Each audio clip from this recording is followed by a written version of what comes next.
दोस्तों, दुनिया में चल रहे महायुद्ध के बीच भी भारत ने अपना कूटनीति के पावर पे रूस में जाता है और वहाँ से जो है INS तुसील तो लेकर चला आता है। भारत का जो युद्धपोत रूस में तैयार हो रहा था उसे लेता है, अपने कूटनीति के बल पर ले चला आता है और पूरी दुनिया जो है देखते रह जाती है, तमाशा देखते रह जाती है, कोई कुछ कर नहीं पाता है भारत का। अभी आप सभी तो पता है कि रूस और यूक्रेन का जो युद्ध है लगभग 3 साल से ज़्यादा हो चुका है, 1000 दिन से ज़्यादा हो चुका है चलते हुए। और उसके बाद भी जो है अमेरिका इतना ज़्यादा प्रतिबंध लगाया हुआ है रूस पे, पूरी दुनिया में लगाया हुआ कि अगर कोई भी देश रूस से कोई भी सामान परचेज करता है, खरीदता है, तो उस पर मैं प्रतिबंध लगा दूँगा। और इसके बाद भी भारत जाता है और वहाँ से जो है INS तुसील तो ले चला आता है। ये अपने आप में बहुत बड़ा डिप्लोमेटिक जीत है भारत की, और ये बहुत बड़ा कूटनीति है भारत की, जो इतने बड़े डील के बाद भी अमेरिका उसका कुछ कर नहीं पाता है। हम इस बात तो विस्तार में चलते हैं। एक्चुअली में आप सभी तो पता है कि अभी रूस और यूक्रेन का जब से युद्ध चल रहा है उसके बाद जो है रूस पे इतना ज़्यादा प्रतिबंध लगाया जाता है अमेरिका द्वारा, और कोई भी देश अब रूस से कोई भी सामान खरीद नहीं सकता है। और उसे जो है इस बात का डर रहता है कि कहीं ऐसा ना हो रूस हमारे पे भी प्रतिबंध लगा दे। लेकिन भारत तो ये बात पता होने बाद भी भारत तो डर नहीं लगता है। ये अपने आप में बहुत बड़ा एक कूटनीति होती है। एक्चुअली में 2016 में जब पुतिन जी भारत में आए थे तो उस समय भारत और रूस के बीच में डीलिंग होती है, युद्धपोत थी, और उस समय मोदी जी रूस से डील करते हैं 4 युद्धपोत के लिए। लेकिन उस समय मोदी जी का सरकार था, तो मोदी जी ने मेक इन इंडिया का शुरुआत भी कर चुके थे, और भारत में शब्द जो है मेक इंडिया उस समय चर्चित का शब्द भी बना हुआ था। तो मोदी जी उस समय जब डील कर रहे थे तो उस समय डील में उन्होंने बोला था कि मुझे 4 युद्धपोत चाहिए, लेकिन 4 युद्धपोत में 2 युद्धपोत जो है रूस में तैयार होंगे, वहीं 2 युद्धपोत जो है हमारे भारत में बनने चाहिए। आपका टेक्नोलॉजी जो है हमें मिलना चाहिए, हमें ट्रांसफ़र होना चाहिए। इस बात पे सहमति जताई जाती है और रूस इस बात पे सहमति जता लेते हैं पुतिन जी। और 2016 में इस डील में 4 बिलियन का ये डील था। उसी टाइम से जो है 2 युद्धपोत जो है हमारे भारत में रेडी हो रहा था, और 2 युद्धपोत जो है रूस में रेडी हो रहा था, जिसमें एक युद्धपोत जो है तमाला जो है ये पहले ही कमीशन हो चुका है भारत को। दूसरा युद्धपोत जो है अभी 2 दिन पहले जो है राजनाथ सिंह रक्षा मंत्री हमारे जो हैं ये जाते हैं रूस में, और ये रूस में जाकर वहाँ से कमीशन करते हैं, लेकर आते हैं। ये अपने आप में बहुत बड़ी जीत है, भारत की बहुत बड़ी कामयाबी है। एक्चुअली में जिस प्रकार से आप किसी अदर कंट्री में जाते हैं और वहाँ जाने बाद जो है वहाँ कोई वाहन खरीदते हैं और खरीद कर अपने यहाँ ले आते हैं, उसी प्रकार जो है रूस वहाँ पे मतलब राजनाथ सिंह जाते हैं रूस में, और वहाँ से INS तुसील जो है उस युद्धपोत को वहाँ से लेकर आते हैं।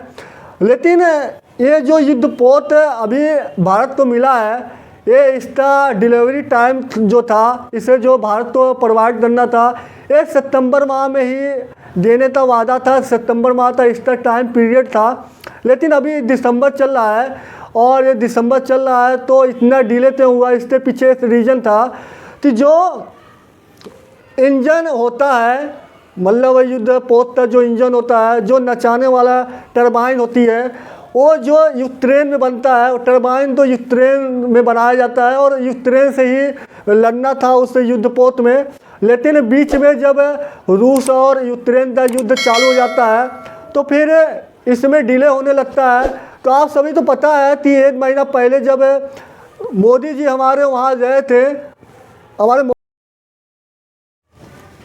लेकिन मोदी जी इसी टरबाइन के विषय में बातचीत करने लिए यूक्रेन में गए थे। वहाँ की जो कंपनी इस टरबाइन तो बनाती है उनसे बातचीत होती है, और उनसे बातचीत करने बाद जो है इस टरबाइन तो देने लिए वो राज़ी भी होते हैं, क्योंकि ये जो समझौता है, जो डीलिंग है, ये 2016 की डीलिंग थी। तो इसलिए यूक्रेन जो है इस बात तो मना भी नहीं कर सकता था कि हम टरबाइन नहीं दे सकते हैं।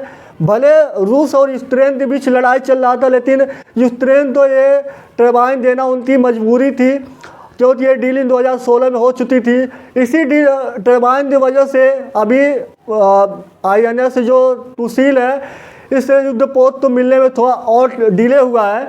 लेकिन अब इसमें जो है आप सोच सकते हैं कि भारत जो है कूटनीति मामले में कितना ज़्यादा पावरफुल है कि एक तरफ युद्ध यूक्रेन और रूस के बीच चल रहा है, वहीं दूसरी तरफ जो है भारत रूस से जो युद्धपोत है उसे कमीशन करता है, खरीद लेता है, और उसमें उस युद्धपोत में जो लड़ने वाले सामान हैं वो दोनों देश से शामिल भी हैं। तो आप सोच सकते हैं कि भारत अपना कूटनीति किस प्रकार से चलता है। लेकिन अब आप सोच रहे होंगे इस विषय पे अमेरिका क्या कोई प्रतिबंध लगाने वाला है? तो बिल्कुल नहीं, क्योंकि ये डीलिंग 2016 की थी। और दूसरी बात, अमेरिका या ट्रंप जी जो आने वाले, इन्हें अच्छी तरह पता है कि ये ऐसा नहीं कर सकते हैं, क्योंकि उन्हें भारत की आवश्यकता है। तो भारत पे ऐसा कोई भी प्रतिबंध नहीं लगाने वाले हैं कि आने वाले टाइम में उनके भविष्य में कोई ऐसा दिक्कतें बढ़े अमेरिका लिए। क्योंकि अगर यूरोप को काउंट करना है, एशिया तो काउंट करना है, तो फिर जो है अमेरिका तो भारत का सहयोग लेना पड़ता है। एक ऐसा दोस्त चाहिए अमेरिका के पास जो जहाँ से वो इन सारी कंट्रियों को जो है काउंट कर सकते, चाहे चीन हो चाहे रूस हो। तो इसलिए जो है अभी ट्रंप ऐसा कोई भी कदम उठाने वाले नहीं हैं।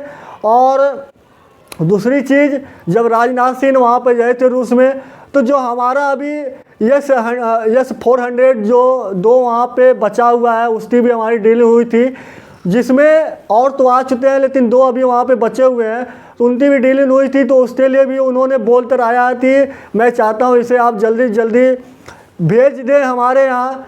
और ये अब भारत के लिए बहुत बड़ी कूटनीति है, बहुत बड़ी जीत है, डिप्लोमेटिक जीत है। और इस तरह से जो है भारत अब अपने रक्षा क्षेत्र में जो है चारों तरफ से बहुत ही पावरफुल होता जा रहा है, बहुत ही मजबूत होता जा रहा है। आप सोच सकते हैं INS जो तुसील है, इस पे जो है ब्रह्मास्त्र लगा हुआ है। और ये बहुत अपने आप में जो नया अपडेट के साथ ये INS तुसील बनाया गया है, अपने आप में बहुत पावरफुल है। बहरहाल भारत के इस कूटनीतिक जीत के लिए आप क्या कहना चाहते हैं भारत के विषय में, कमेंट बॉक्स में ज़रूर अपना कमेंट साझा करना। और आपको वीडियो अच्छा लगा तो लाइक शेयर भी करना। चैनल पर नए हैं तो सब्सक्राइब भी कर लेना। मिलते हैं वीडियो में। जय हिंद, जय भारत।